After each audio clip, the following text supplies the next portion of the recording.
atractivas y productivas. Y en la siguiente sesión estudiaremos lo concerniente a las actividades del sector secundario y terciario, ¿sí? Bien, entonces forman parte del sector primario, pues la agricultura, la ganadería, la pesca y la minería. Y dentro de la minería, ¿no? También todo lo que es extracción petrolera, que es lo que entonces vamos a estudiar a continuación. Sin más preámbulo, entonces, iniciamos el estudio de las actividades primarias, la realidad en el Perú de estas actividades, y vamos a iniciar con la agricultura. Bien. La agricultura es la actividad que consiste, pues, en la reproducción de la flora, para lo cual se necesita principalmente dos tipos de recursos: recurso suelo y recurso hídrico, o sea, el agua, ¿no?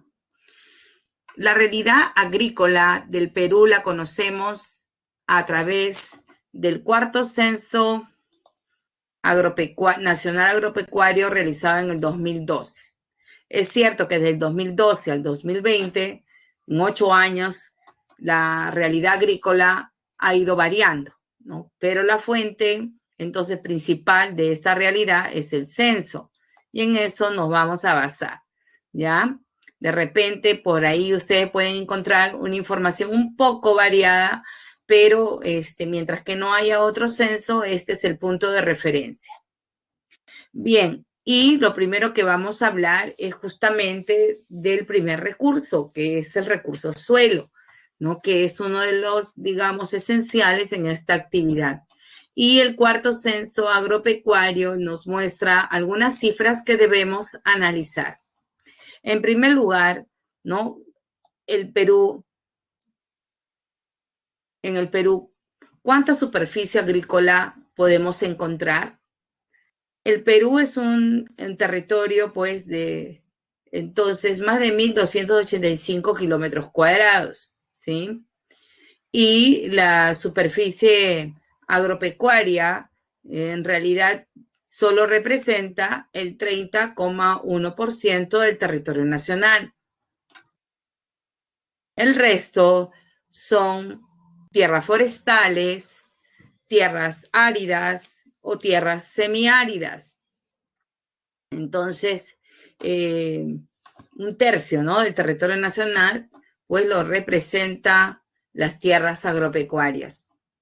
Cuando hablo de tierras agropecuarias, estamos hablando de superficie agrícola y superficie no agrícola.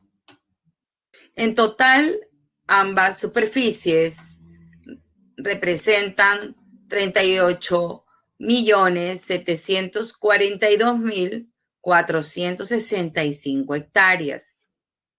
De esa totalidad, la mayor parte, no solo la mayor, sino casi todo, ¿no? Un 82% es superficie no agrícola, ¿sí? Entonces, en realidad, lo que más abunda en las tierras hábiles para estas dos actividades son las tierras pecuarias, ¿no? Dentro de este tipo de superficie agropecuaria, entonces, el 82% son pecuarias y solo el 18% son agrícolas. Pero este 18% corresponde a esta superficie y no al territorio nacional, ¿correcto? Y eso no lo deben de confundir en el examen. Entonces, la superficie agrícola representa el 18% de la superficie, pues, agropecuaria, ¿ya? ¿Y cuánto representa en realidad el territorio nacional? Entonces, algunos dicen que solo llega al 6%.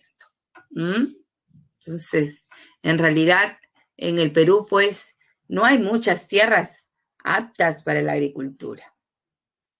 Y esa realidad de que no hay mucha superficie agrícola, ¿no? Ha hecho que el Estado invierta a través de los años en la ampliación, lo que se conoce como ampliación de frontera agrícola.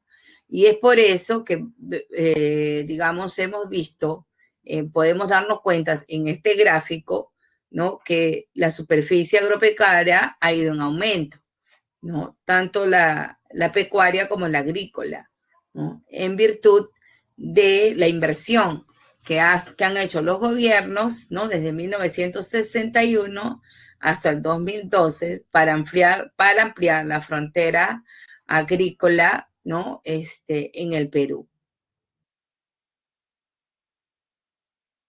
¿Dónde se concentra la mayoría de las tierras agropecuarias? Bien, obviamente se concentra en la región andina. Y si hablamos de solo superficie agrícola, obviamente también se encuentra en la región andina, donde pues vamos a encontrar más de 3 millones de hectáreas, seguido de la selva, ¿no? Con 2 millones de hectáreas, y la costa con 1.686.000, ¿no? hectáreas.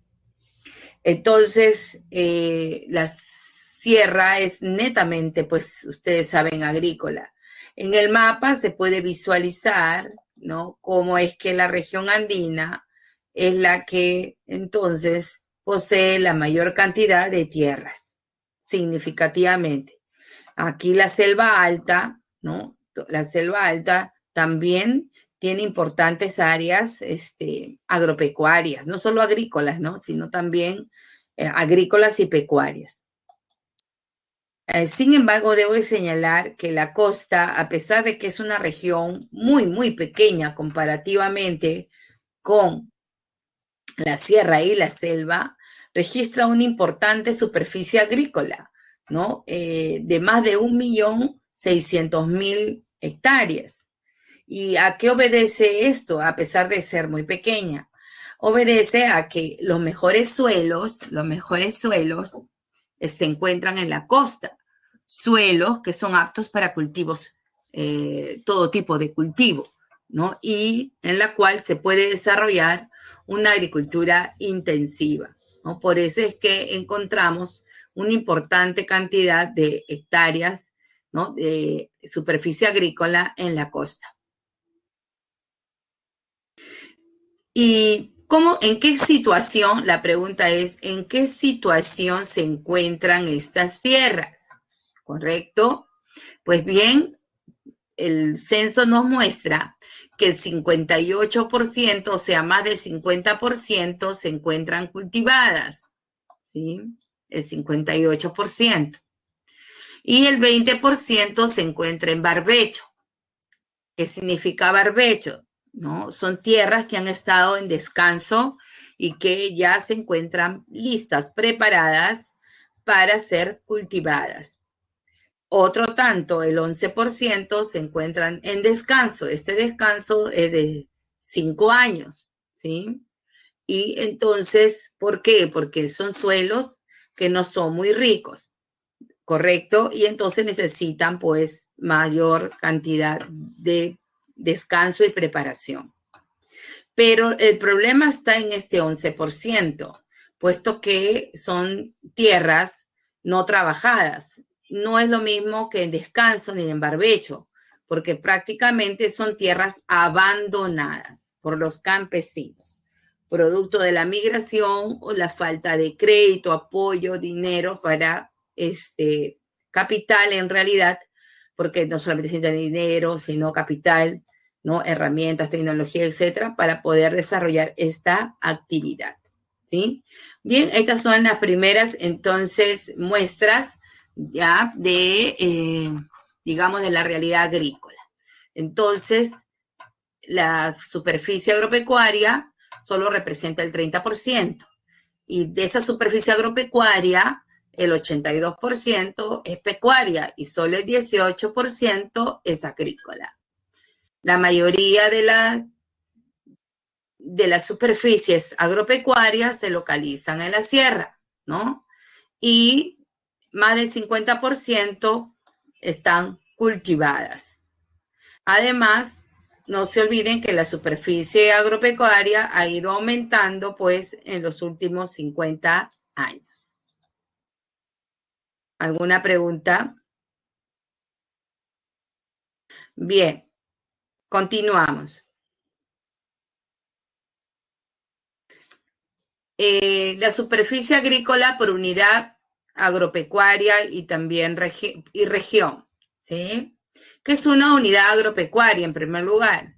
¿No? Es una determinada cantidad de hectáreas que es trabajada por una persona que es propietaria de dicha unidad. Esta persona puede ser una persona natural o puede ser una persona jurídica o puede ser pues una cooperativa, ¿no? O puede ser una comunidad campesina. Entonces, y la cual obviamente tiene la legalidad, digamos, de la propiedad de la tierra.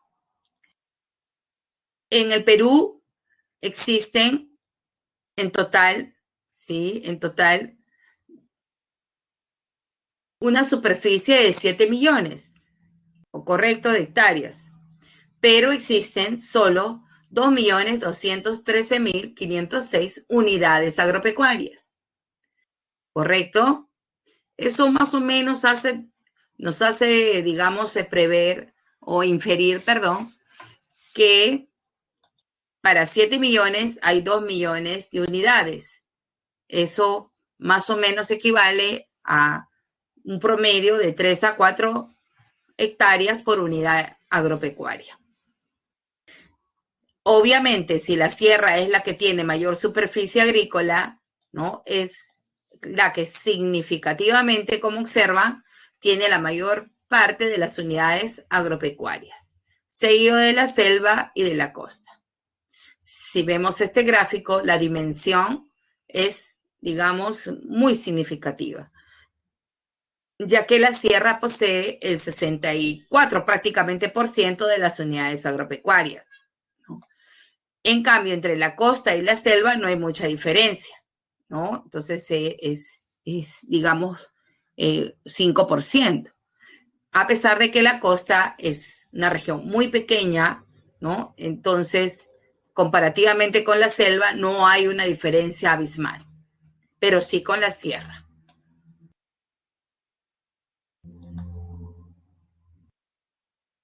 Bien, ¿cómo son estas unidades agropecuarias?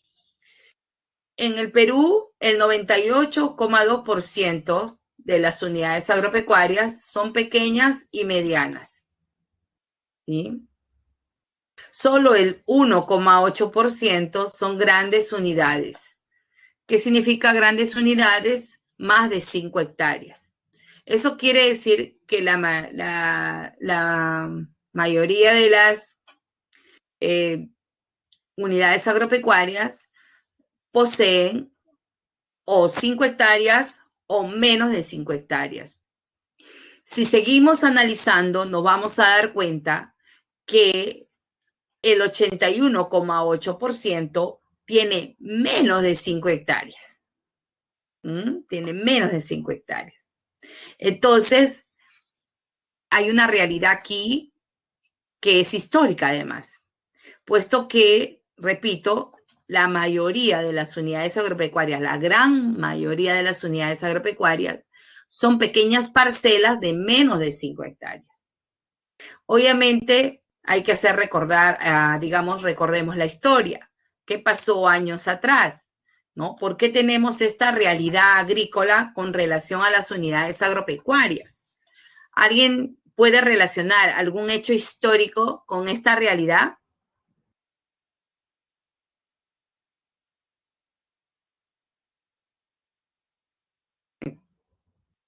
Exacto, ¿no? La reforma agraria de Velasco, ¿no? Cuando le expropia, ¿no? Las haciendas azucareras, los latifundios costeros y a los gamonales de la sierra, ¿no? Le expropia las tierras y se le entrega a los campesinos, ¿no? De forma individual. Y por eso es que hoy tenemos pues una agricultura básicamente pues parcelaria, ¿no? Producto de la reforma agraria, exacto. Las unidades, hemos dicho que las unidades agropecuarias pues se concentran igualmente, principalmente en la sierra, ¿no? Y estas han ido en aumento, una vez más se ve cómo han ido en aumento, ¿no? Las unidades, digamos, en todas las regiones, pero obviamente mucho más en la región andina. Esto se refleja pues cuando vemos por departamento y Cajamarca, Puno, Cusco, Ancash, ¿no? Netamente, mayoritariamente andinos, poseen la mayor cantidad de unidades agropecuarias.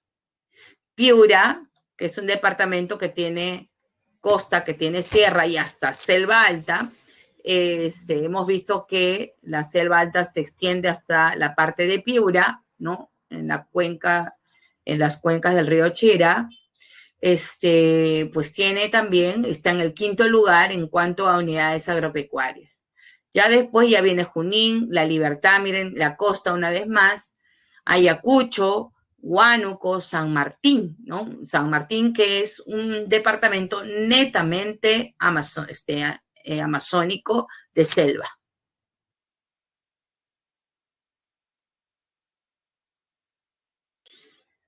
¿Cuáles son los principales cultivos con mayor superficie, ¿no? Cultivada en el Perú? Bien, los 5 productos agrícolas más importantes de mayor producción en el Perú, perdón, no de mayor producción, sino de mayor superficie, entonces tenemos el café, ¿no? La papa, el maíz amarillo duro, el cacao y la caña de azúcar. Encontramos 2 productos netamente selváticos, que es el café y el cacao. Encontramos uno netamente andino, que es la papa. Encontramos un producto como el maíz, que crece en costa, sierra y selva, y se adecua a todas las, ¿no? A todas las regiones. Y tenemos la caña de azúcar, que pues es netamente costeño, ¿no? Los cultivos se dividen en 2 grupos, ¿ya? 2 grupos. Uno son los cultivos transitorios y el otro son los cultivos permanentes. Los cultivos transitorios como la papa, el maíz, el arroz, la caña de azúcar, la cebada, el trigo, o sea, todo lo que es cereales, ¿no? Alberja, algodón, quinoa, caña de azúcar y todas las hortalizas son cultivos transitorios. ¿Por qué son cultivos transitorios? Porque básicamente su ciclo vegetativo por lo regular es menor de un año, ¿no? Y llegando incluso a ser de solo unos pocos meses, ¿no? Entonces, rápidamente se cosecha. Entonces, el primer producto transitorio del Perú es la papa, seguido del maíz, los 2 tipos de maíz, ¿no? Y como vemos, ya viene el arroz y la caña de azúcar, ¿sí? Luego tenemos los cultivos permanentes. Son aquellos que te permiten varias cosechas, ¿no? Entre ellos, los principales son los árboles frutales. Entonces tenemos aquí el café, el cacao, el palto, la uva, el espárrago, el mango, el naranjo, la chirimoya, ¿no? Los limones, ¿no? Etcétera. Entonces, en este grupo, las papayas, acá está la papaya, en este grupo entonces se encuentran la mayoría de los productos, árboles frutales, ¿no? O árboles con frutos, ¿no? Con excepción del espárrago.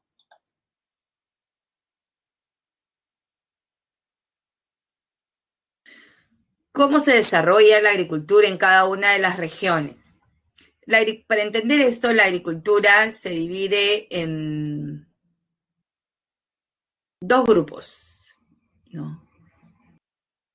La agricultura intensiva y la agricultura extensiva. ¿Qué es la agricultura intensiva? Es aquella que se desarrolla de forma planificada, mecanizada, y que busca la alta productividad. A esto le añadimos, pues, el uso de alta tecnología, ¿no? Buenas semillas seleccionadas, todo con la finalidad de ¿qué? De conseguir una alta productividad. Los cultivos en su mayoría son transitorios en la intensiva, ¿no? Pero también tenemos algunos cultivos permanentes, como el café, por ejemplo, ¿no? En la selva de la selva es, digamos, sujeto a una agricultura intensiva, pero es permanente. Pero bueno, estamos hablando de la costa. Entonces, es intensiva, planificada, mecanizada, con alta productividad, ¿no? Otra de las características de la agricultura de la costa es que predomina la superficie agrícola bajo riego. Aquí el 100% de las tierras agrícolas en la costa están bajo riego. No existen tierras de secano, porque aquí no llueve. Entonces, aquí el campesino no va a esperar que llueva, pues, para que crezcan sus plantas. Por eso que una de las características de la agricultura de la costa es que es muy costosa, ¿no? Es muy costosa, es muy cara, sobre todo para el Estado, que ha tenido que desarrollar una serie de obras hidráulicas, construcción de reservorios, derivación de aguas, ampliación de la frontera agrícola, ¿no? En la costa. ¿Y por qué? ¿Por qué tanta prioridad a la costa y por qué tanta inversión? Porque aquí se encuentran los mejores suelos del Perú. Increíblemente, donde escasea el agua, predomina los suelos más aptos y óptimos para una agricultura intensiva, ¿sí? Como pueden observar aquí. ¿Y qué tipo de cultivo predomina en la costa? Bueno, los cultivos que predominan son industriales y además de exportación, como la caña de azúcar, el algodón, la vid, el mango, los espárragos, los arándanos, entre otros productos costeños. Como observa, entre 2017 y 2019 fue significativo, ¿no? La exportación agraria. Debo decirle además que uno de los sectores menos afectados con la pandemia, uno de los sectores menos afectados con la pandemia, ha sido pues el sector agrícola, porque la gente obviamente ha seguido consumiendo, pero además hemos seguido exportando, no se ha detenido la exportación. En la región andina predomina una agricultura ya extensiva, quiere decir limitada y tradicional, ¿no? Al decir tradicional, estamos hablando de que la población campesina emplea pues rudimentarias tradicionales como chaquitaglias, arados de buey y conocimientos ancestrales, sistema de andenes, camellones, huachaques, ¿no? Entonces, técnicas que vienen, imagínense, desde la época prehispánica.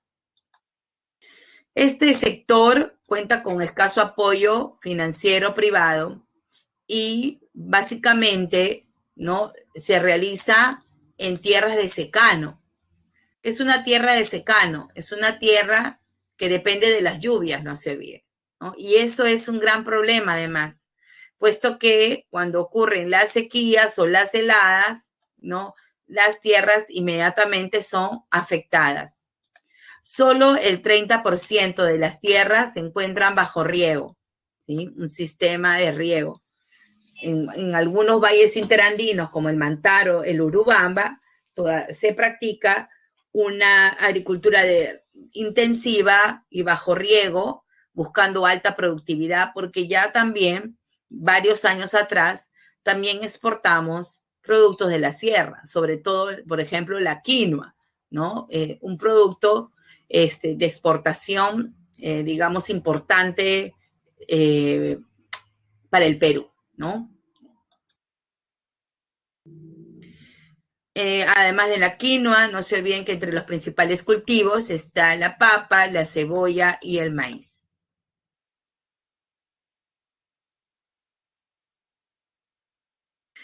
Y en la selva, ¿cómo se desarrolla en la selva? En la selva alta predomina una agricultura intensiva, ¿sí? Prácticamente es intensiva, predomina una agricultura intensiva, con productos industriales como el café, la palma aceitera, el cacao, ¿no? Acompañado de árboles frutales como las paltas, guanábanas, chirimoyas, entre otros. En la selva baja, al contrario, predomina una agricultura extensiva, con cultivos permanentes que son árboles frutales, ¿no? Como el plátano o las guanábanas, chirimoyas también, o migratorios y estacionales. O sea, en otras palabras, transitorios, ¿no? De corto periodo. Así tenemos arroz en los altos y también bajiales, aunque acá no menciona bajiales, en la separata tampoco creo, pero tenemos agricultura en bajiales de arroz. Y tenemos yuca, maíz, frijol, ¿no? En las restingas y barriales o barrizales de la selva. ¿Alguna pregunta con respecto a la agricultura?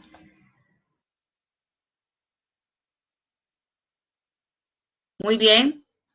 Entonces seguimos y pasamos a la ganadería. La ganadería es otro de los sectores importantes en la economía nacional. Son 5 los sectores que más aportan al PBI, que son el vacuno, el ovino, bueno, el vacuno, el lanar, en realidad con 2, ovino y alpaca. Tenemos el sector porcino y el avícola. De los 5 que he mencionado, el sector más importante que aporta al Producto Bruto Interno es el sector vacuno. No tenemos un sector vacuno de exportación, entonces los productos de este sector abastecen al mercado interno, a la industria de alimentos y para el consumo directo. El sector más importante es el sector de ganado criollo, que representa prácticamente el 64% de la población de vacunos. Este criollo es multiuso, le digo así multiuso porque se usa para producción de leche, carne y también es muy fuerte para ser utilizado como arado de buey, ¿no? Entonces, para arar la tierra. Por eso es que su multiuso permite que sea el que más predomine en territorio peruano. De ahí tenemos las razas netamente lecheras, como el Brown Swiss, el Holstein y el Guernsey. Este último en la selva, ¿no? Se cría en la selva. Después ya hay otras razas, como el ganado Amazonas, ¿no? Que es una experiencia genética realizada en Perú del cruce del cebú con el Brown Swiss. Y tenemos el sector lanar, representado por el sector ovino y alpaquero. Ambos abastecen de lana al mercado. Y en cuanto al sector ovino, ¿no? La raza predominante es el criollo, seguido del cordiale, ¿no? Que representa el 11,4%. Ya después hay pequeñas poblaciones de Hampshire Down y Black Belly. Y tenemos el sector alpaca. Aquí tenemos dos, como observan acá abajo, dos razas. Esta de aquí es la huacaya. Y esta que parece como cordones que le caen, pues es la suri, ¿no? La más fina es la huacaya. Nosotros tenemos la huacaya. La mayoría de la población alpaquera es huacaya, un 80,4%, y suri 12,2%. Además, tenemos el cruce de ambos que ha sido exitoso, ¿no? Que con el 7,3%. La lana de alpaca, ¿no? Que es una lana finísima, es exportada para fabricar, pues, en Europa los casimires ingleses, por ejemplo, ¿no? Lo bueno es que ya estamos exportando también no solo lana, sino también productos de alpaca, pura alpaca. Un casimir inglés de lana de alpaca huacaya puede llegar a costar 25.000 euros, señoritas y jóvenes. Y tenemos el sector porcino, un sector que desde el 2008 al 2018 ha crecido en un 230%, ¿no? Y en el Perú existen más o menos 3.4 millones de cerdos a nivel nacional, ¿sí? El 67,2% son de raza criollo, el resto vienen a ser mejorados. El aumento, el incremento de la población porcina se debe a que esta carne, digamos, es utilizada en la industria de embutidos, ¿no? Bastante, en la industria de embutidos. Por eso es que entonces ha crecido enormemente. Muy poco comemos chancho en la dieta del día a día, ¿no? Salvo que sea en el desayuno, ¿no? Un paco chicharrón, un domingo. Pero sin embargo lo consumimos cuando comemos un hot dog, un jamón, ¿no? Etcétera. Pero sí el que consumimos directamente en casa, a la olla, bastante, es, ¿no? La carne de pollo, ¿no? Y Lima es la principal productora de carne y huevos, con el 55,4% de la producción nacional, ¿no? Seguido de La Libertad. Obviamente, el principal producto del sector avícola es este de aquí, que es el pollo en pie, ¿sí? Y seguido de los huevos de gallina, ¿no? También hay otras aves como las codornices, los huevos de codornices, ¿no? Pavos, patos, etcétera. Pero los dos más fuertes, obviamente, en el mercado y de mayor consumo de la población para el consumo humano directo son los pollos de engorde y los huevos. ¿Cuántos kilos de pollo consume un peruano al año? ¿Se han puesto a pensar? Según, digamos, los últimos datos, tenemos que un peruano puede llegar a consumir 47 kilos de pollo, ¿no? Al año, pero un limeño, específicamente un limeño, supera los 60 kilos. ¿Se dan cuenta? Ya nos va a salir alas ya de tanto pollo, ¿no? Bien, dentro de las actividades del sector primario se encuentra la acuicultura. La acuicultura, si bien es cierto, es cultivo de peces, moluscos, crustáceos o plantas acuáticas, se vincula con la pesca, ¿no? Está muy vinculada a la pesca. Y consiste en el cultivo y extracción de especies hidrobiológicas. Destaca en la región andina las llamadas piscigranjas o criaderos de trucha, como estamos viendo aquí, como el criadero de truchas de Acopalca. Y en el norte peruano, en el departamento de Tumbes, destaca pues los criaderos de langostinos.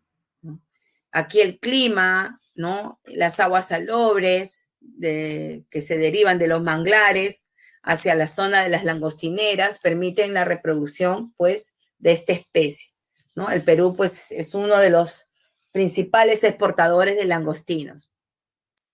Y tenemos, es el principal producto acuícola de exportación del Perú, ¿no? Y tenemos en la región amazónica pues ya también las piscigranjas de tilapia, ¿no? En toda la selva vas a encontrar criaderos de tilapia. Finalmente, también tenemos los criaderos de camarones, ¿no? Los criaderos de camarones que los vamos a encontrar en Lima y Arequipa. Bueno, acá solamente es Arequipa, pero también lo vamos a encontrar en Cañete, el Lunahuaná. ¿Alguna pregunta hasta aquí?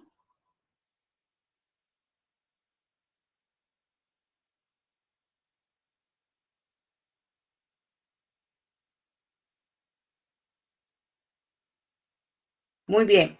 Y hablando de pesca, hablemos entonces de la actividad pesquera en el Perú. La pesca es una actividad de tipo extractiva.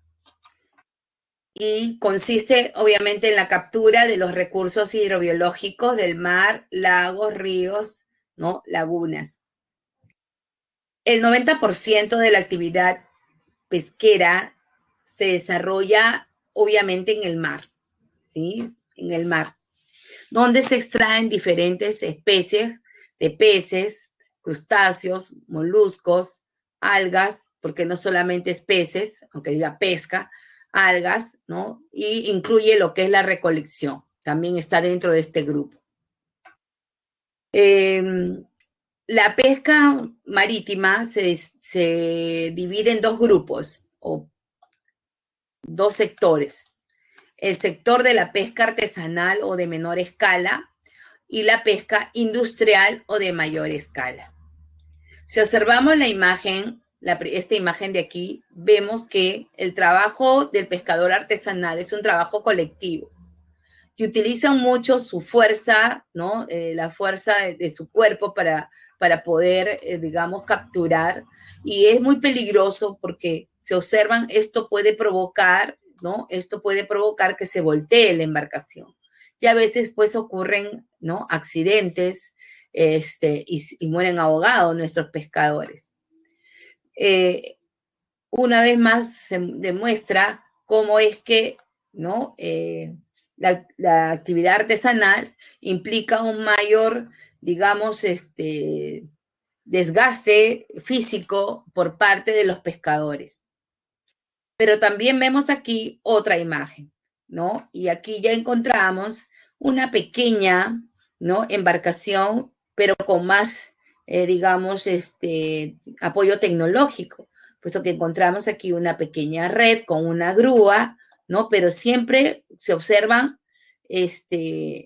tenemos aquí mayor presencia de pescadores. Y esta embarcación se le conoce como embarcación de menor escala. Por eso es que la pesca artesanal también se le llama de menor escala. Es una pequeña bolichera, ¿no? Con una capacidad de hasta 30 toneladas métricas de capacidad de bodega. Entonces, digamos, tiene la oportunidad de capturar mayores recursos. Pero la mayoría de los pescadores en realidad trabajan con este tipo de embarcación llamadas chalanas, ¿sí? Así pues, la pesca artesanal es aquella que se realiza sin el empleo de embarcaciones, como vemos aquí, ¿sí? O con el empleo de embarcaciones, como vemos aquí y acá, de hasta 30 toneladas métricas. Los productos de la pesca artesanal se destinan preferentemente al consumo humano directo, preferentemente, porque también, digamos, se está permitido a la pesca artesanal capturar dentro de las 5 millas anchoveta en este tipo de embarcaciones. Anchovetas que pueden ser destinadas al consumo humano directo o indirecto. Y además, a este recolector, a este pescador, su producto no va al mercado. Nosotros no comemos alga todos los días, ¿no? Solamente el yuyo o el cochayuyo, que es la alga pero de la sierra. Y ¿por qué? Estas algas son destinadas a la industria de cosméticos para la elaboración de cremas. Finalmente, como les dije, es un trabajo colectivo. Al ser colectivo, genera obviamente la mayor mano de obra dentro de este sector. Al ser realizado por personas naturales o pequeñas empresas, la pesca artesanal es la que aporta más a la microeconomía de los hogares de las personas que habitan en el litoral. Tenemos pues muchos centros poblados costeros en donde la mayoría de la población pues se dedica a estas actividades de pesca, ¿no? Que generando ingresos para sus familias y también localidad. Y tenemos el otro sector de la pesca, que es la pesca industrial o de mayor escala. Es aquella que se desarrolla desde las 5 millas hasta las 200 millas y abastece de materia prima a la industria pesquera, ¿sí? De materia prima a la industria pesquera y al mercado externo. Es muy importante para la macroeconomía, ya no para la micro, puesto que genera divisas. No genera, en realidad, excesiva mano de obra. La mano de obra pesquera está en la artesanal, pero sí mano de obra especializada, ¿no? Y genera altas divisas. Es una actividad que su mismo nombre lo dice, pesca industrial, y es que sus productos son destinados a la industria pesquera, ¿no? Y siendo digamos, la más importante, la anchoveta, seguido de la caballa, la pota, entre otros productos. Se desarrolla en grandes embarcaciones, llamadas bolicheras o barcos factoría, que cuentan con una capacidad de bodega de más de 30 toneladas. ¿Sí? Miren la cantidad que está acá de esto es anchoveta, ¿no? De acuerdo al ministerio, ¿no? Entonces, de la producción y viceministerio de pesquería, tenemos que en el año 2019 el puerto con mayor producción fue Chicama, representando el 28,5% digamos, de toda la biomasa que se extrajo del sector de la pesca industrial, seguido de Chimbote, Pisco, Coixco, que está en Ancash, junto con Chimbote, Callao, Bayóvar en Piura, y Tambo de Mora en Ica también, ¿no? En Ica tenemos Tambo de Mora y Pisco.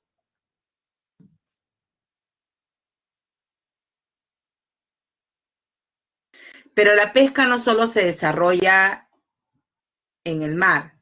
Como hemos visto ya con la acuicultura, la pesca también se desarrolla en los ríos, lagos y lagunas del Perú, ¿no? En la costa destacan productos como el camarón, que se extrae en los ríos de Lima, Lima Norte, Pativilca, ¿no? Y Lima Sur, Cañete. Y en Arequipa tenemos a Ocoña y Camaná. También destaca la crianza de langostinos y de conchas de abanico, que acá no aparece, pero también. Y tenemos la pesca en la región andina, asociada principalmente, como ya hemos dicho, en acuicultura, a la trucha, pero también se extrae algunos productos como el carachi, el sushi y el ispi.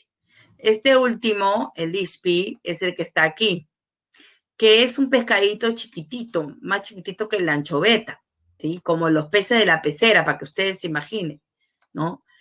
Y que, sin embargo, forma parte principal de la dieta alimenticia de nuestros pobladores de la Sierra Sur del Perú, principalmente del departamento de Puno. Comparamos el ispi con este de aquí, olvídense, ¿no? Entonces, aquí el personaje es el ispi en la región andina, pero aquí es un tremendo personaje. Este es el famoso paiche, ¿no? Extraído de los ríos amazónicos, junto con otras especies como el zúngaro, sábalo, sábalos, doncella, boquichico, carachama, entre otros. También hay criaderos de paiche, por si acaso, ¿no? También hay criaderos de paiche.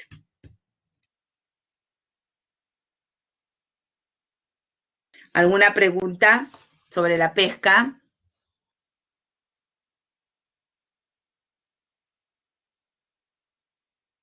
¿No hay preguntas? Seguimos entonces. Y ya dejamos la pesca y la agricultura y la ganadería y pasamos ya a la minería, al sector más importante para la economía nacional. El Perú es un país eminentemente minero. Posee el 16% del potencial mundial de minerales, imagínense. La cordillera de los Andes en el sector peruano pues tiene una riqueza enorme de, digamos, de recursos minerales metálicos y no metálicos. Así pues, la minería es una actividad extractiva que consiste en la obtención selectiva de productos minerometálicos y no metálicos, ¿no? Además de otros materiales como el uranio, por ejemplo, de la corteza terrestre. Y hace poco que se ha descubierto el litio en Puno, ¿no? La minería se divide en 3 sectores. Tenemos la pequeña minería, la mediana minería y la gran minería. La pequeña minería es aquella que se desarrolla a pequeña escala y inclusive de forma artesanal en muchos casos, con capitales muy pequeños nacionales.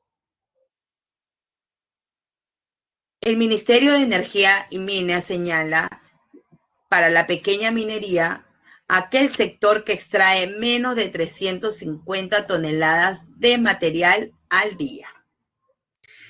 Este sector abarca todo lo que son canteras de mineral no metálico, pero también abarca la extracción de minerales metálicos, o sea, ambos.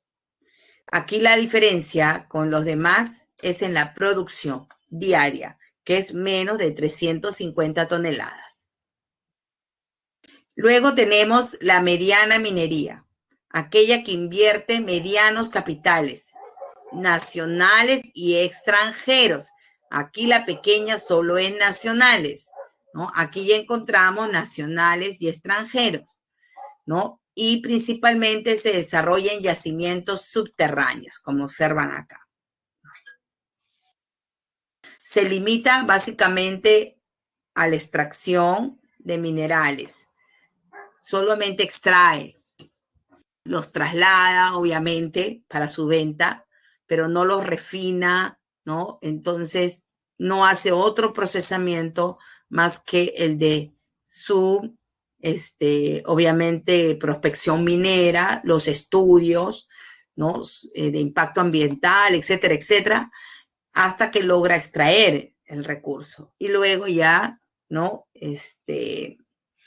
Venderlo a otras empresas más grandes que se encargan de su refinación y su exportación. La mediana minería no exporta, ¿correcto? Ni tampoco refina, solo extrae. Y extrae hasta 5.000 toneladas de minerales cada día. Y tenemos aquí ya pues el monstruo, la gran minería, la Sauder Perú, Shougan Hierro Perú, Yanacocha, ¿no? Tenemos Antamina, Sociedad Anónima. Entonces, ¿qué son? Pues las grandes empresas mineras transnacionales. La gran minería explota yacimientos ya a tajo abierto, ¿no? Entonces, enormes áreas destinadas a la extracción de minerales. Y se dedica, como observan, a la exploración minera, desarrollo y concentración, fundición, refinación, extracción, procesamiento y exportación de minerales a gran escala. Es decir, entonces desarrolla todo el proceso completo, ¿correcto? Todo el proceso completo. Y obviamente extrae, porque tiene mayor capacidad, tiene la infraestructura, ¿no? Extrae más de 5.000 toneladas de material al día. ¿Por qué la minería, no, se desarrolla pues a gran escala en el Perú? Uno es por los recursos que poseemos, ¿no? Nuestra geología rica en minerales. Y otra, porque en el Perú la minería es de bajo costo, ¿no? Y es de bajo costo porque la energía es barata, ¿no? Aquí la energía es hidráulica, ¿no? Y las grandes mineras construyen su central hidráulica ahí en la mina, ¿no? Y para generar electricidad y para generar energía. Y entonces, digamos, esto, digamos, abarata los costos de producción. ¿Alguna pregunta? No, ya es refinado, pues, ¿no? Porque acá está, ¿no? Concentración, fundición, refinación. ¿Correcto? Entonces ya el mineral, para responder la pregunta en el chat, no es así nada más, ya es como un insumo, porque ya no es materia prima, sino se lleva como insumo, ya pasa por un primer procesamiento, ¿ya? Bien, seguimos. ¿Cuál es el potencial minero en el Perú? Aunque yo ya les he adelantado que el Perú posee el 16% del potencial mundial, se observa en el mapa del Perú, ¿no? Desde la costa y toda la región andina y parte de la selva alta, o sea, toda la cordillera de los Andes, mejor dicho, toda la cordillera de los Andes es rica en minerales, ¿no? Y una de las características de nuestras unidades mineras es que son polimetálicas. Entonces, en un color que ustedes ven aquí, el color naranja, no es que el color naranja significa que hay cobre, nada más, no, no, no. Ahí hay cobre, ahí hay molibdeno, por ejemplo, ¿no? Y encontramos estaño, ¿no? En otro lado puedo encontrar oro, puedo encontrar zinc, ¿no? Puedo encontrar molibdeno. Entonces, lo importante es, digamos, reconocer que una de las características importantísimas digamos, de nuestras unidades mineras es que son polimetálicas. En el Perú existen 40 tipos de minerales metálicos, de los cuales, ¿no? De los cuales se viene extrayendo aproximadamente 16. ¿No? Y de esos 16, si observamos el gráfico, digamos, de aquí, nos vamos a dar cuenta que el cobre es el rey, ¿no? Con el 69% de la producción, seguido del oro, que representa el 10%. De ahí ya viene empate el hierro y el zinc, con el 6%. Plata 5% y molibdeno en los últimos años ya ha desplazado al plomo y al estaño, representando el 2%, debido a, digamos, que está siendo muy requerido en el mercado internacional, ¿no? Y ¿dónde vamos a encontrar molibdeno? Vamos a encontrar mucho de este mineral en las zonas cupríferas, ¿no? Y entonces ahí las minas, las grandes minas de cobre también te produce molibdeno. Y el Perú, obviamente, al ser una potencia, ¿no? Y tener, pues, concesionado, como observan en el mapa, casi todo el territorio, obviamente ocupa los primeros lugares en el ranking mundial de producción de minerales, ¿no? Segundo lugar en cobre, plata, zinc, y cuarto lugar en plomo y molibdeno, y sexto lugar en oro y estaño. A nivel latinoamericano, ocupamos el primer lugar en oro, zinc y plomo, y el segundo lugar en cobre, plata y molibdeno, ¿no? Bueno, en lo que es plata, en lo que es cobre nos gana Chile, pues, ¿no? Cobre y molibdeno nos gana Chile. Pero Chile no tiene la variedad, ¿no?, de minerales que posee el Perú, ¿no? En realidad, el Perú posee mayor variedad de minerales que el sector sur de la cordillera de los Andes.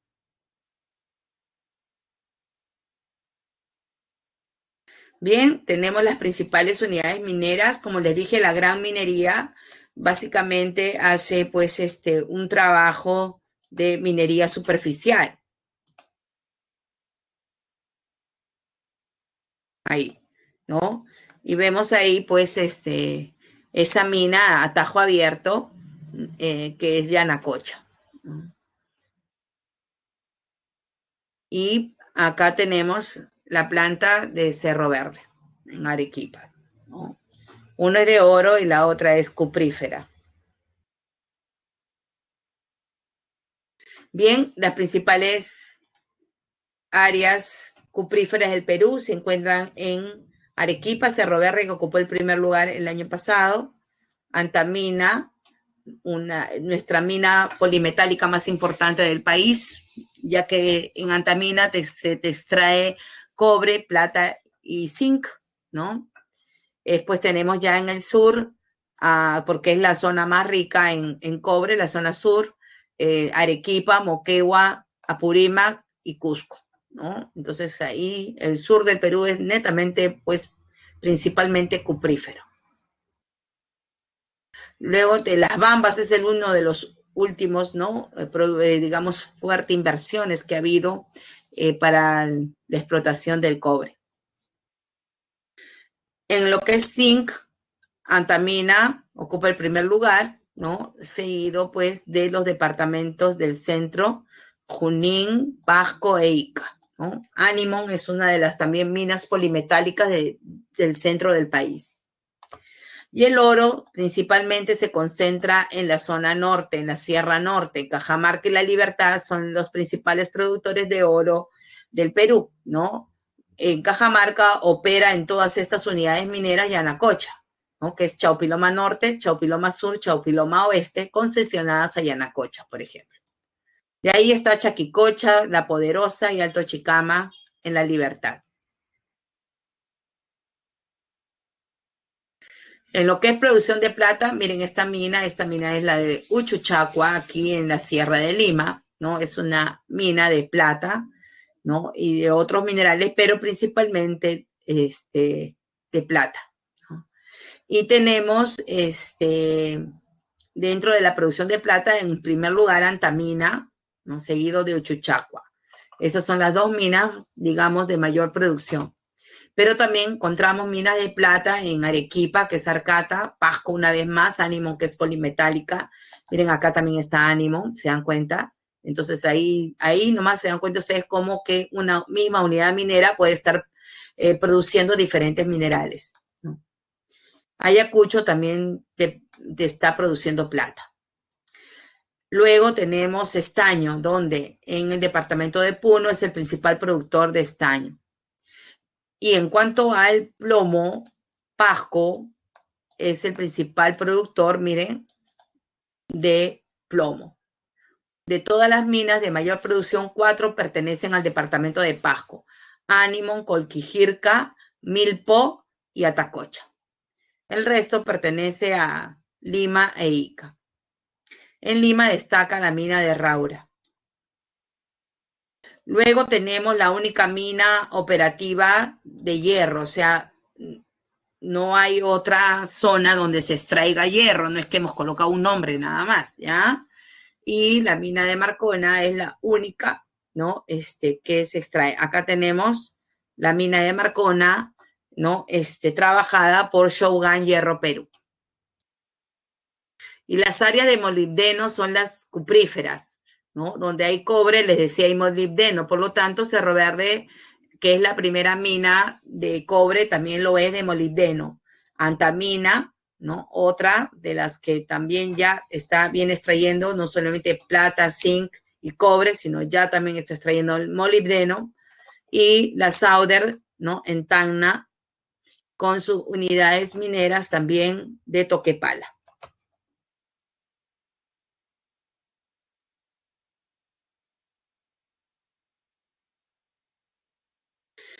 Bien, pero no solo es importante el sector minero metálico. Obviamente, los mayores ingresos de exportación provienen del sector minero metálico, pero también este sector también está generando divisas, ¿no? Y el año pasado, el valor de las exportaciones del sector minero no metálico llegaron a 627 millones, ¿no? Por lo tanto, también es un sector, digamos, que está generando divisas. Antiguamente solo abastecía el mercado interno, pero ahora de insumos, ¿no? Pero ahora ya estamos exportando. El Perú te produce más de 30 tipos de minerales no metálicos, ¿no? Y abastece de materia prima principalmente a la industria de construcción y la fabricación de cementos, así como sales, nitratos y carbón. Así pues tenemos caliza, fosfatos, travertinos, hormigones, arena, calcita, sal, arcilla, yeso, cuarzo, mármol, talco, etcétera, ¿no? Entonces, muchos productos que son usados para la fabricación de sanicerámicas, mayólicas, porcelanatos, ¿no? Etcétera. Y cemento, ladrillos, y que además estamos exportando. Así pues, el Perú en el 2018 se consolidó a nivel de Latinoamérica como el país líder, el primer lugar en la producción de boratos, por ejemplo, diatomitas, selenios y andalucitas. Como les dije, este sector también es muy importante por la generación de divisas y se desarrolla en canteras, ¿no? En canteras. Utilizan maquinaria, todo, sí, ¿no? Digamos, abarca lo que es minero, abarca pequeña minería y mediana minería, dependiendo del producto. Si está destinado a la exportación, pues entonces es mediana minería. Si es para el consumo interno, pues pequeña minería. Bien, otro sector importante dentro de las actividades primarias es el sector petrolero.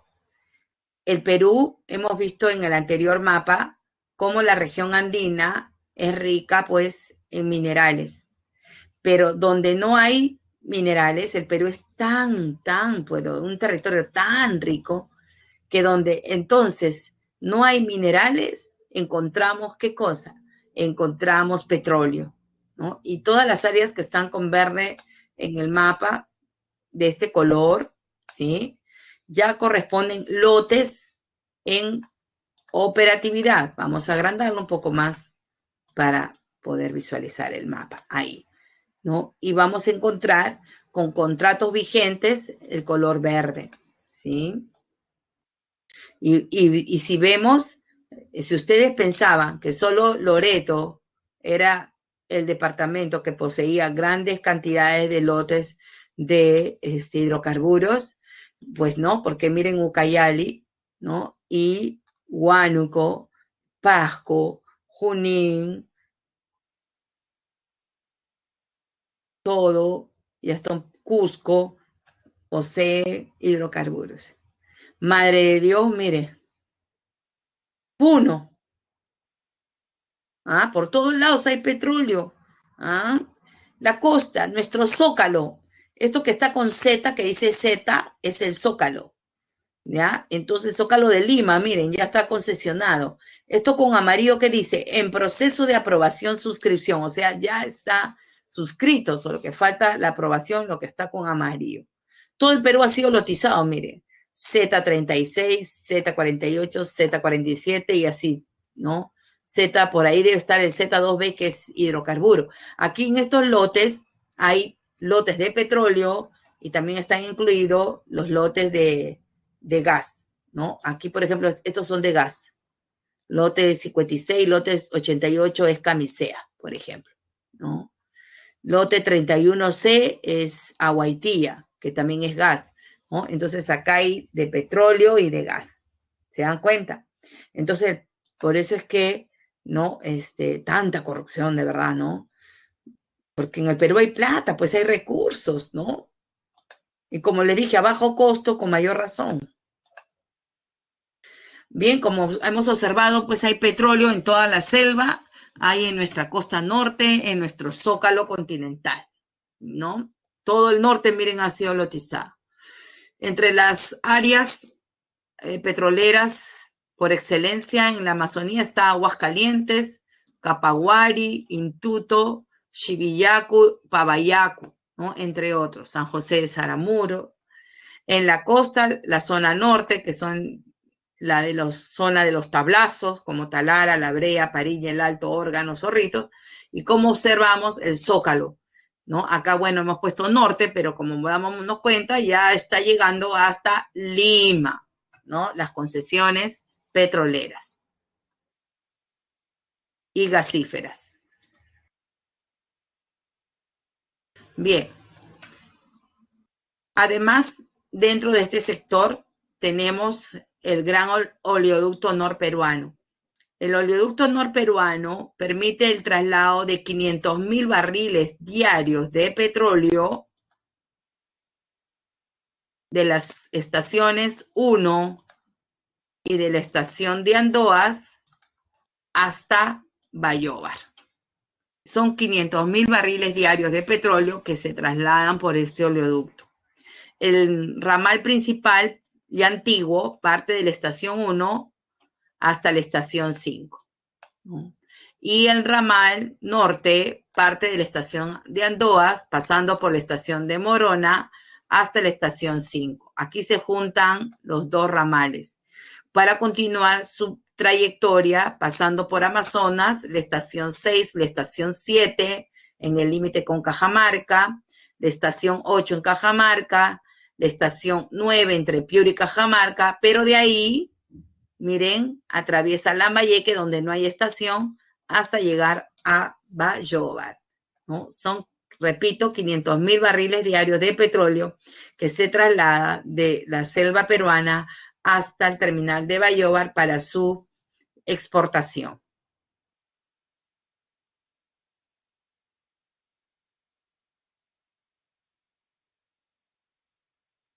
Y tenemos, como les decía, lote 5688, 31C, tenemos las áreas de de gas natural, porque también es un hidrocarburo, de gas natural, ¿no? El gas natural lo podemos encontrar de dos formas: asociado al petróleo en estado líquido como hidrocarburo líquido, o también lo podemos encontrar en forma pura, ¿no? Por eso tenemos el LGN, que es el gas líquido natural, y el GN, que es el que se traslada por gasoducto.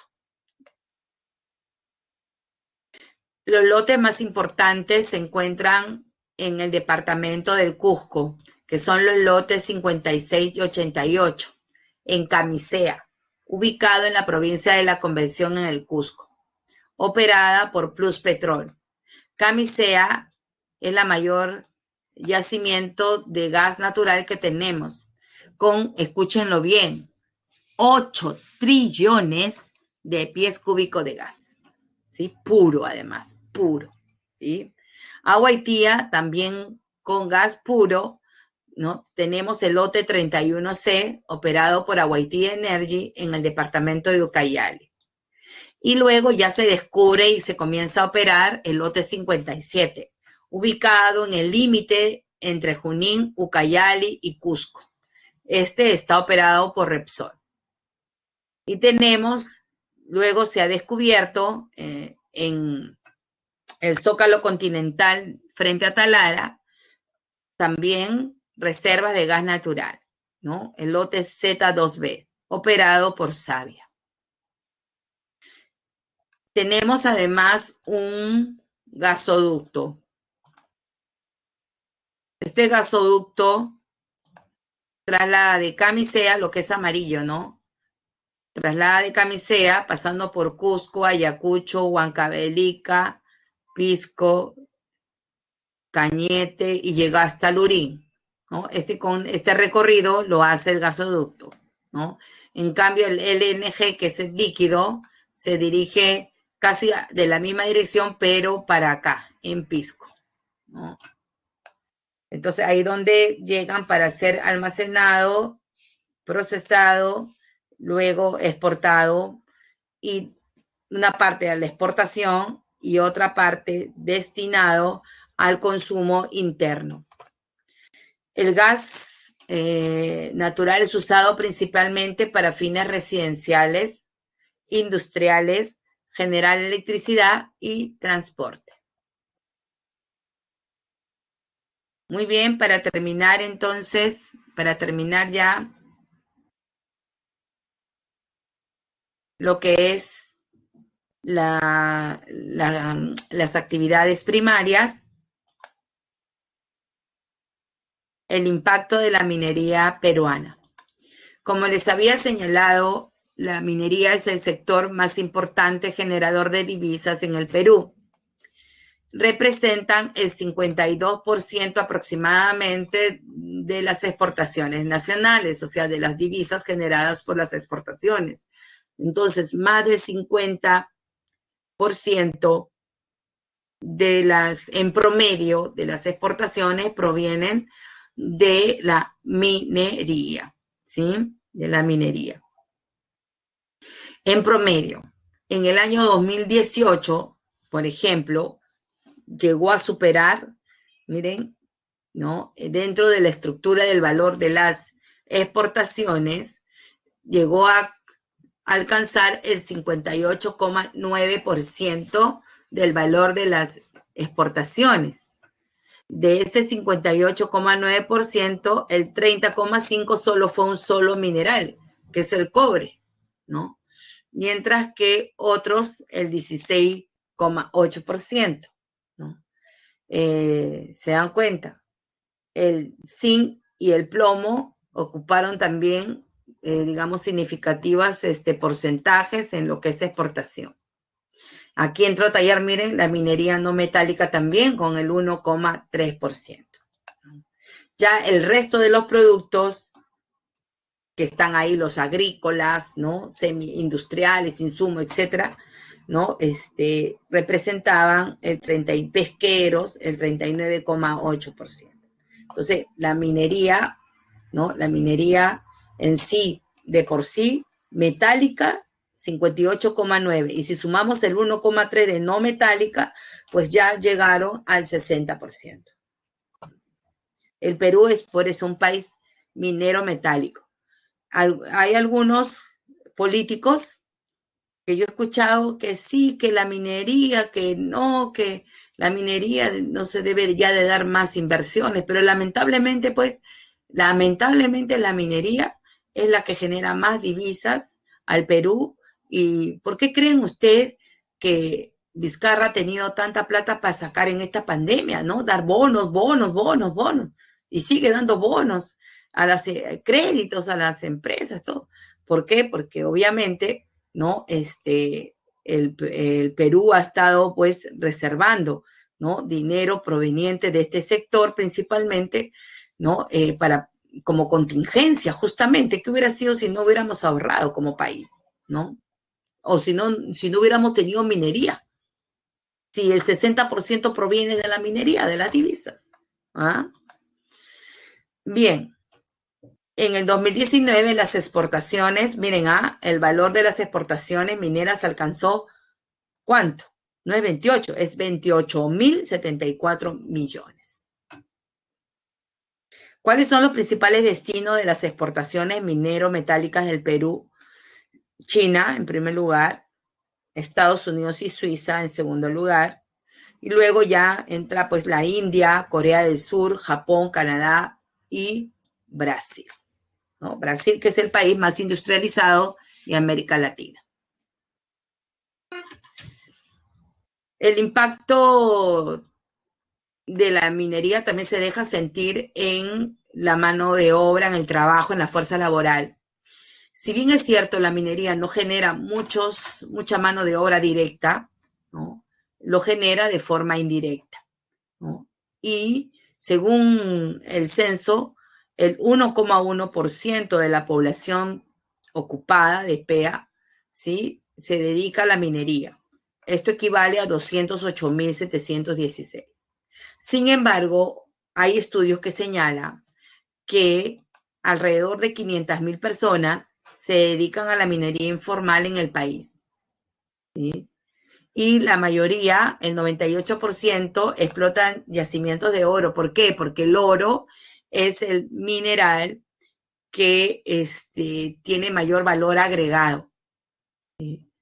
Por eso es que se dedican a la extracción de oro.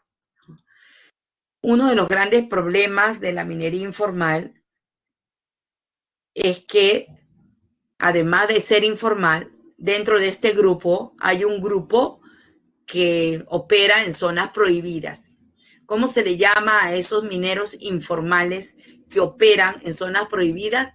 Ya no se le llama informales, aunque lo son, se le llama ilegales. Entonces, ¿qué diferencia hay entre minería informal e ilegal? ¿No? O sea, la minería informal es todos aquellos que no tienen registro, ¿ya? Que no tienen registro, que no tienen RUC, ¿no? Que no tienen registradas sus operaciones. Pero dentro de este grupo están los ilegales, que son aquellos que operan en parques nacionales, santuarios, reservas, en zonas prohibidas, ¿sí? Y como observan, también habrán escuchado hablar de mineros artesanales, ¿no? Bueno, también son informales, pues, ¿no? Operan de esta manera como observan. Entonces, alrededor de 500,000 personas se dedican a la minería de forma informal. Y dentro de este grupo hay un sector que es ilegal. Finalmente, son 5 millones de personas que participan indirectamente en esta actividad. ¿Cómo es eso que indirectamente? Puesto que les comento que la minería peruana usa insumos peruanos.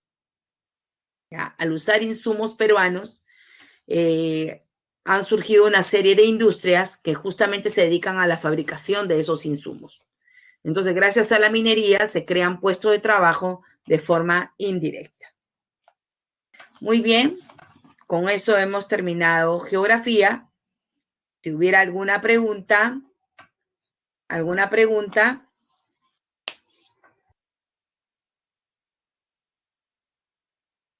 Bien, entonces contestamos. Voy a subir una primera encuesta. Pueden contestar.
A ver, vamos terminando.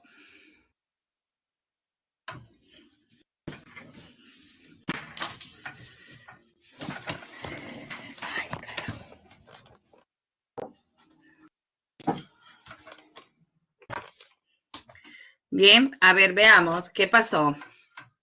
Bien, la respuesta es A. ¿Será cierto? A ver, veamos. Veamos. ¿Están seguros que es la A?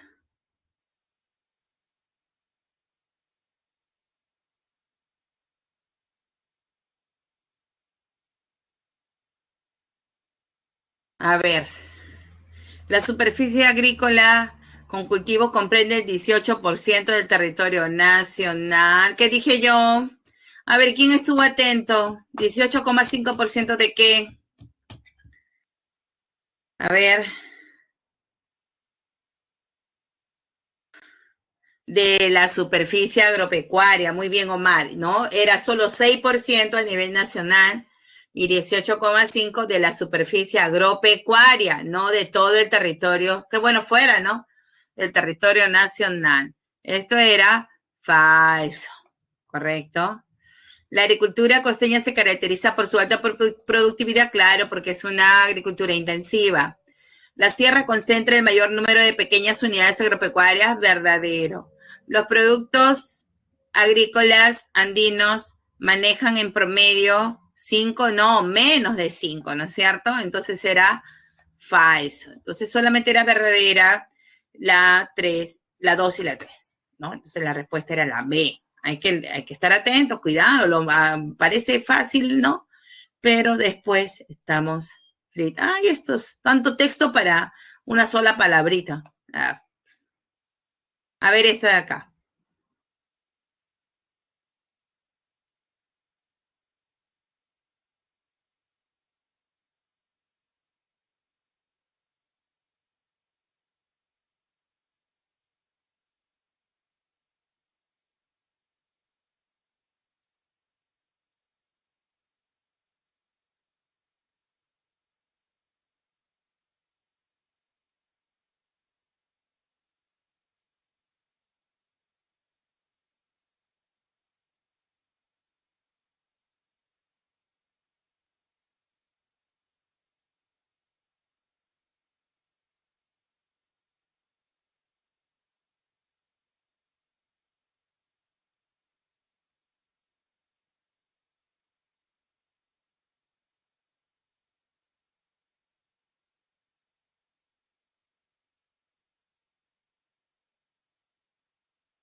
A ver, muy bien, veamos.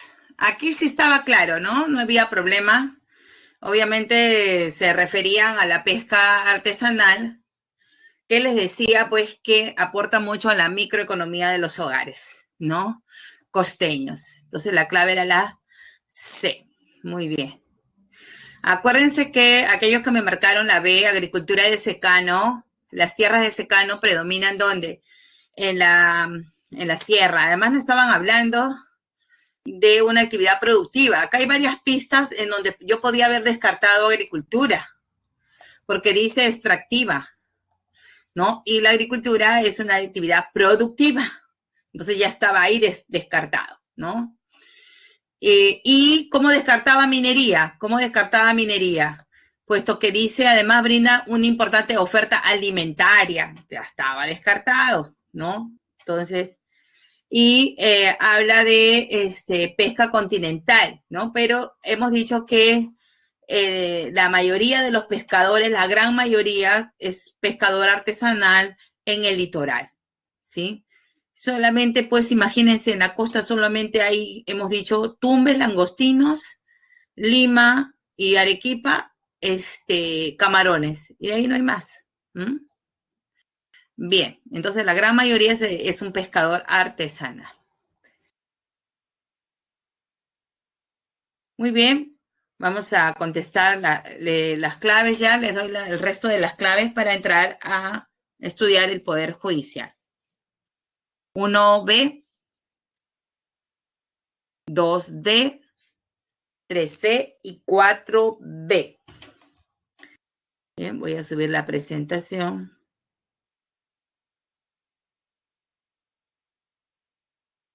Es cívica.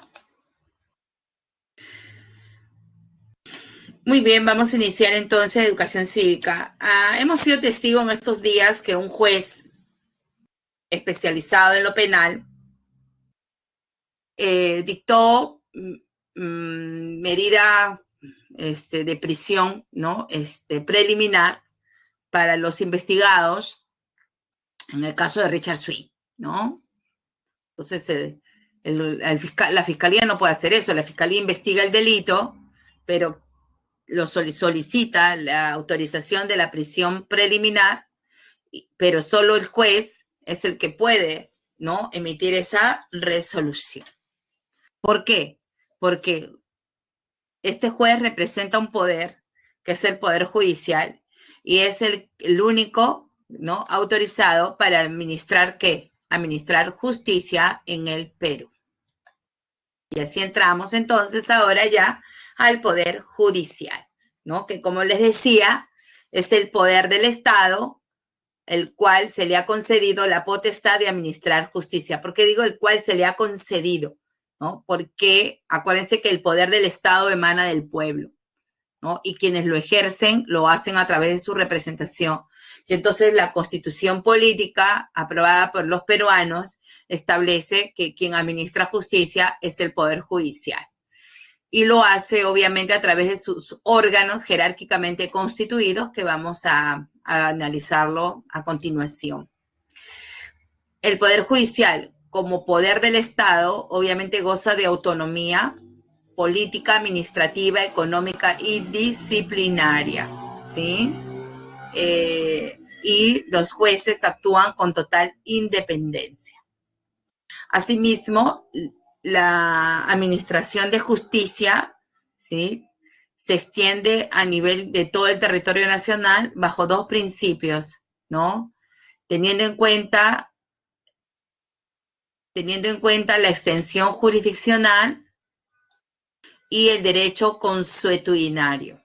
Es decir, en otras palabras, la administración de justicia, ¿no?, se realiza, ¿no?, teniendo como, digamos, teniendo como consideración los dos códigos civiles, los dos códigos que tenemos, que es el Código Procesal Civil y el Código Procesal Penal, nuestra Constitución, pero también, ¿sí?, se aplica para administrar justicia el derecho consuetudinario. ¿Qué se entiende por derecho consuetudinario? Son aquel conjunto de normas legales de tipo tradicional que no se encuentran escritas ni codificadas, o sea, no se encuentran en los códigos ni civil ni penal, ¿sí? Y diferentes al derecho escrito. Es básicamente, ¿no?, digamos, entre otras palabras, los usos y costumbres aceptados como obligatoriedad por una comunidad. Pero, obviamente, estos usos y costumbres que puede haber en una comunidad no pueden, obviamente, violentar la Constitución, ¿no? Porque si en una comunidad digamos, tienen costumbre de cortarle el dedo meñique al que roba, entonces el juez no va a dictaminar, pues, que le corten el dedo, definitivamente, porque va en contra de los derechos de la persona establecidos en la Constitución. Todo está limitado a la Constitución y eso ya lo hemos estudiado. ¿Cuáles son los órganos jerárquicamente constituidos en el Poder Judicial? Bueno, a la cabeza está la Corte Suprema de Justicia, ¿no? Debajo de ella, las Cortes Superiores. Debajo de las Cortes Superiores, los juzgados especializados y mixtos. Y debajo de estos juzgados, los juzgados de paz letrado. En realidad, esta es la base, ¿no? Esta sería el corte. Sin embargo, hay lugares en el Perú donde no existe un juzgado de paz letrado. Y ante la falta de un juzgado de paz letrado, se han creado estos llamados juzgados de paz, que no existen y no es obligatorio que existan en todo el territorio nacional. Y solo existen, repito, en aquellos lugares donde no existe un letrado y además a solicitud de la población, ¿no? Y si lo cree conveniente el Poder Judicial, crea. Y si no crea conveniente, no lo crea. Bien. La Corte Suprema de Justicia, como ya les había adelantado, es el máximo órgano del Poder Judicial, ¿no? La sede de la Corte Suprema está en la ciudad de Lima y la máxima autoridad, el máximo órgano deliberativo del Poder Judicial Es la sala plena integrada por 20 jueces supremos. Ese es el máximo órgano de deliberación del Poder Judicial. Estos 20 jueces supremos, además, están distribuidos en salas penales, salas civiles, constitucionales y sociales, ¿no? Constitucional social tiene que ver con los derechos humanos. Entonces se distribuyen en estas tres salas, ¿no? Hay jueces penales, jueces civiles y jueces constitucionales sociales. La Corte Suprema administra justicia a nivel nacional, ¿sí? Y revisa los casos iniciados en las Cortes Superiores, que son poquísimos. Y además revisa o resuelve, que es el término correcto, resuelve los recursos de casación presentados por los litigantes. ¿Qué es un recurso de casación? Un recurso de casación es un recurso extraordinario al cual pela un litigante con el objeto de anular todo lo actuado por las otras cortes, ¿no? En otras palabras, anular las sentencias judiciales, pero no porque no está de acuerdo con la sentencia, ¿ya? Sino que ellos señalan que el proceso estuvo viciado y que por una incorrecta aplicación de la ley se debe anular todo lo actuado, ¿correcto? Eso es un recurso de casación. Entonces, las Cortes Supremas solo revisan la sentencia de las Cortes Superiores, pero además revisan los recursos de casación. El presidente de la Corte Suprema de Justicia también es el presidente del Poder Judicial y es elegido por todos los jueces supremos titulares por un periodo de 2 años. Luego tenemos las Cortes Superiores de Justicia. Ellas administran y tienen jurisdicción para administrar en un distrito electoral. O sea, cada corte administra justicia en un distrito electoral. En el Perú existen 25 regiones políticas, pero 34 distritos judiciales en todo el Perú, además de la Sala Penal Nacional. O sea, sería 35, ¿no? Representada por jueces superiores que administran justicia en qué materias: civil, comercial y penal, ¿sí? No hay constitucional como observa, ¿sí? Y en muchos casos en pocos casos actúan en primera instancia, pero en muchos casos actúan, digamos, como revisores de sentencias de juzgados de menor jerarquía. Entonces, básicamente, digamos, algunos juicios que se inician en los juzgados especializados y mixtos terminan aquí siempre, si es que no están de acuerdo las partes. Les cuento que yo pues demandé al Estado hace 3 años por un monto de 69,000 soles, ¿ya? Que me debía el Estado. Y le gané en el juzgado especializado y mixto, acá, le gané. Pero el procurador del Ministerio de Educación apeló, y entonces subió a la Corte. Gracias a Dios que la Corte falló igual a mi favor, ¿no? Y me tenían que pagar con los intereses, ¿cómo se llama? Judiciales y todo. Pero por la pandemia hasta ahorita no me han pagado, chicos, les cuento, ¿no? Pero ya gané, ya está mi platita guardada que el Estado me tiene que devolver, ¿no? Entonces, así fue. Ese es uno de los juicios que yo, porque en mi vida he hecho más que 2 juicios, ¿no? Y los 2 los he ganado. Y tengo, pues, que entonces administran justicia en un distrito electoral. Como yo le decía, son 34 distritos, ¿ya? En Lima, por ejemplo, en Lima son 8 en el departamento, pero en la provincia de Lima y Callao, en la provincia de Lima tenemos 4 y en el Callao 2, ¿no? Callao y Ventanilla, por ejemplo, hay 2. Y en Lima, en la provincia de Lima, tenemos Lima, Lima Este, Lima Norte y Lima Sur, ¿no? Y en todo el departamento tenemos 8.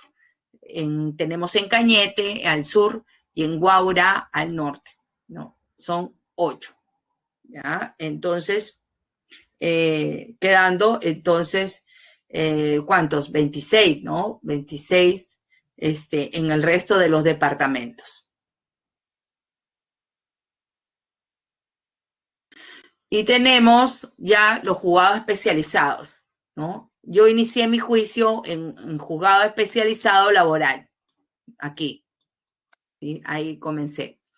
Estos juzgados especializados, su nombre lo dice, ¿no? Es que se especializan en una rama de la administración de justicia. Por eso vamos a encontrar jueces civiles, jueces penales, laborales y de familia, ¿no? Entonces tú puedes iniciar tu juicio en estas instancias, ¿ya? Se le llama mixto a aquel juez que administra justicia en varias, ¿sí?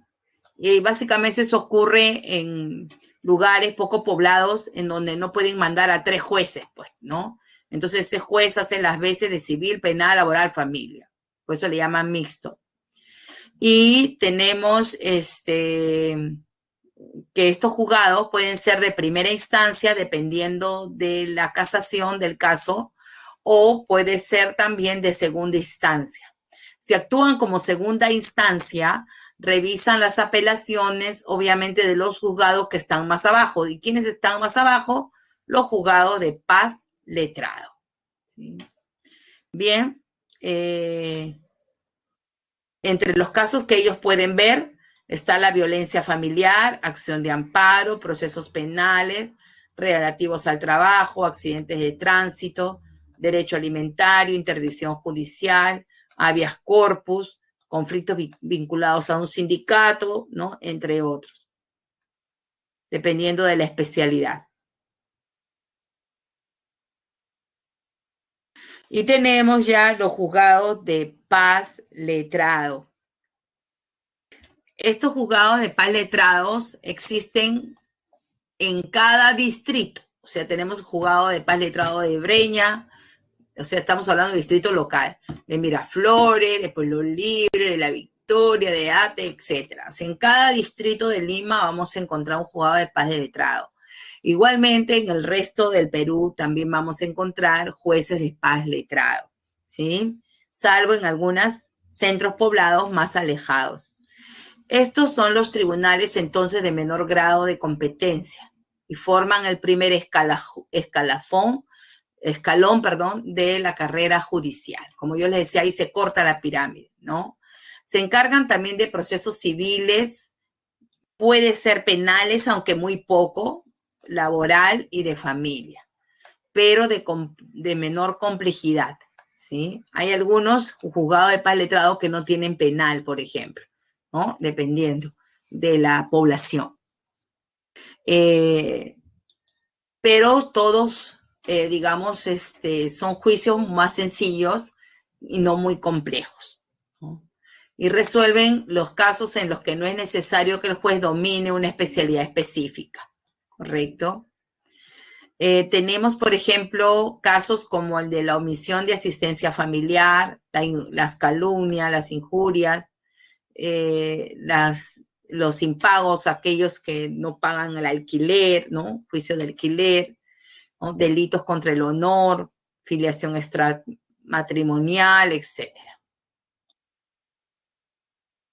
Y actúan, además de juzgados de primera instancia, actúan como juzgados de segunda instancia cuando alguien ha apelado un fallo de un juez de paz, ¿no? Acuérdense que los jueces de paz solo se crean en lugares donde no hay letrados. Y hablando de los jueces de paz, ¿no? Un juez de paz es un órgano del Poder Judicial que se orienta a garantizar el acceso rápido y efectivo en los lugares donde no hay un juzgado de paz letrado. Se crean a solicitud de la población. Estos jueces de paz pueden ser designados por el Poder Judicial o pueden ser resultado de un proceso de elección. Su labor preferentemente es conciliadora, ¿no? básicamente trata de solucionar los conflictos a través de la conciliación, ¿no? Pero si no se puede, ya ellos también están facultados para tomar decisiones de carácter jurisdiccional. ¿Conforme a qué? Conforme a los criterios de la justicia de la comunidad, lo que se conoce como derecho consuetudinario, pero en el marco, como ya les mencioné, de la Constitución Política del Perú. Entre ellos está pagos de deuda, indemnizaciones, separación de bienes, agresiones, faltas contra la tranquilidad pública, hurto famélico, que es el hurto que realizan las personas por falta de hambre, o sea, alimentos para comer, ¿no? Entre otros.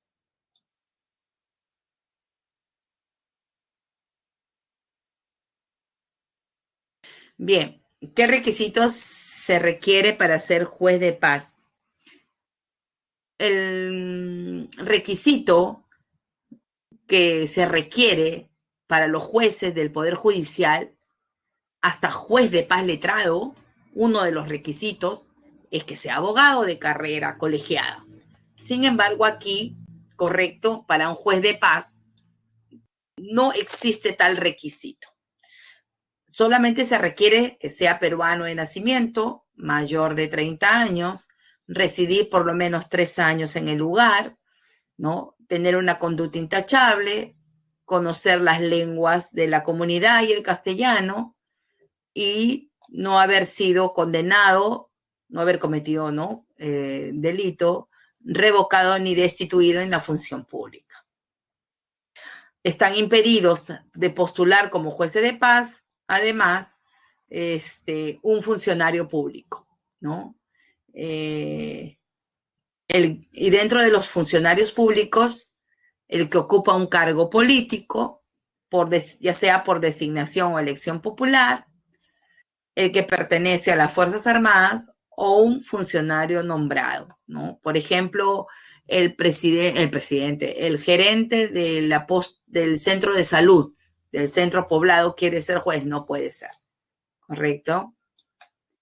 Bien, la elección de los jueces, ¿no? La elección de los jueces es convocada por el Poder Judicial, y en centros poblados donde hay menos de 3.000 habitantes, ¿no?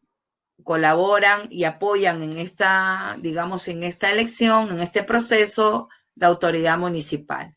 Pero cuando es un centro poblado mucho más grande, ¿no? El Poder Judicial lo convoca y ejecuta con intervención de la OMPE y el Jurado Nacional de Elecciones. Para las comunidades campesinas y nativas, ¿no? Ya hay un proceso especial en donde ya no hay un proceso electoral, ni la OMPE, ni nada, sino simplemente se respeta la decisión de la comunidad nativa en la designación de, digamos, la persona que va a hacer las veces de juez de paz. ¿Alguna pregunta? ¿Alguna pregunta? Muy bien. ¿Cuáles son los principios o derechos de la administración de justicia? ¿Sí? En el Poder Judicial no se tiene que demostrar la inocencia, ¿no? Porque se presume que todos son inocentes. El trabajo de los fiscales es demostrar la culpabilidad. Y es que el principio fundamental de toda administración de justicia es la presunción de inocencia. Soy inocente. Los inocentes, decía Fujimori. Inocente, dice Toledo. Inocente, decía el difunto Alan García. Inocente, dijo el otro día Richard Swing, ¿no? Entonces, todos son inocentes. Claro que sí, hasta que se demuestre que la culpabilidad. Entonces, ese es el principio. Nadie es culpable hasta que se demuestre lo contrario. Todos son inocentes. Es un principio jurídico, ¿ya? Como regla. Luego está la publicidad en los procesos judiciales. Hay juicios que se transmiten en vivo en el canal, ¿no?, del Poder Judicial. Pero hay excepciones, ¿no? Como por ejemplo, cuando se trata de una violación, ¿no? A un menor, no van a estar transmitiendo eso, pues, ¿no?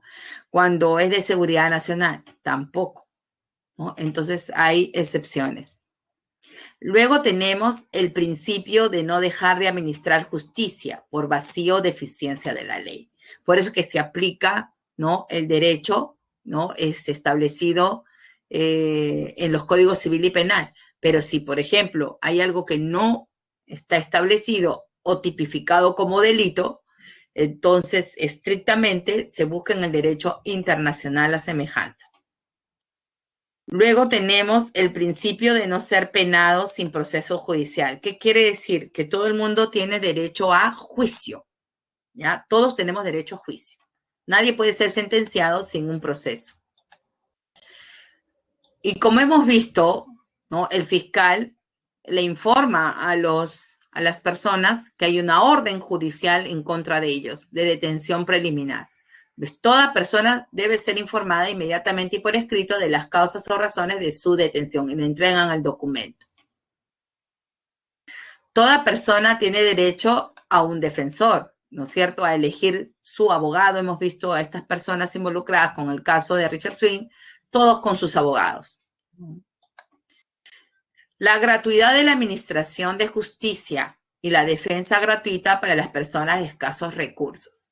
¿Qué pasa si yo no tengo dinero para un abogado y soy el acusado? Pues bien, solicito un abogado de oficio. Y hay procesos judiciales en el cual se le permite a la demandante o el demandante inclusive que le apoye un abogado de oficio. Ese es en el caso, por ejemplo, de juicios de alimento, ¿no?, en donde está de por medio los niños y la mamá no tienen para pagar abogado, ¿sí? Y tenemos finalmente que toda persona tiene derecho a formular análisis y críticas de las resoluciones judiciales. No estoy de acuerdo, ¿correcto? Y si no estoy de acuerdo, ¿qué hago? Apelo, ¿no? Entonces hay la instancia plural. Entonces establezco, formulo análisis y críticas de estas resoluciones y además, ¿no?, existe el principio de la instancia plural en donde yo puedo, pues, apelar las sentencias judiciales, ¿no?, en una instancia superior. Esos son entonces los principios fundamentales de la administración de justicia. Finalmente, para cerrar con broche de oro la clase de Poder Judicial, la pregunta del millón. ¿Cuál es la máxima pena que establece la Constitución? La máxima sentencia que establece la Constitución del Perú. ¿Ah? ¿Quién me puede decir cuál es la máxima sentencia que establece nuestra Constitución? Pueden escribir en el chat.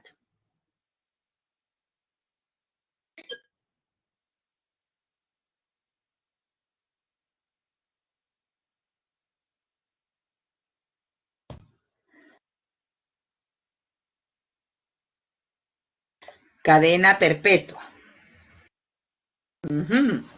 Ya. Cadena perpetua. Bien. El artículo